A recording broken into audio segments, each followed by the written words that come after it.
अस्सलाम वालेकुम। ये अटक पुल है और ये दरियाए सिंध है। और यहाँ पे जो है ना दरियाए सिंध और दरियाए काबुल का आपस में मिलाप होता है। यहाँ से दोनों इकट्ठे होकर चलते हैं।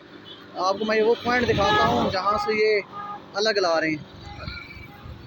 यहाँ से ये दरियाए काबुल आ रहा है, आप इसको देख सकते हैं। और ये आप यहाँ से देख सकते हैं कि यहाँ से दरियाए सिंध ये यहाँ से आ रहा है। ये दोनों का आपस में कॉम्बिनेशन होता है। उसके बाद दोनों मिल के एक ही दरिया बनता है जिसको दरियाए सिंध बोलते हैं। ये अटक पुल है जहाँ पे मैं खड़ा हूँ, आपको ये दिखाई दे रहा है।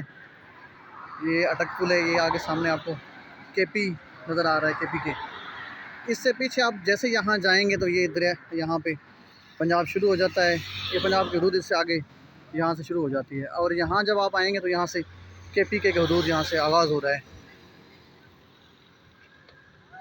बहुत ही गहरा पानी यहाँ पे। ये दरिया सिंध की जो पुल है ना, ये बहुत ही ख़तरनाक है। यहाँ पे बड़े बड़े बादशाह भी तैरा है। यहाँ पे शेर शाह सूरी ने यहाँ से काफ़ी दफ़ा तैरे यहाँ से।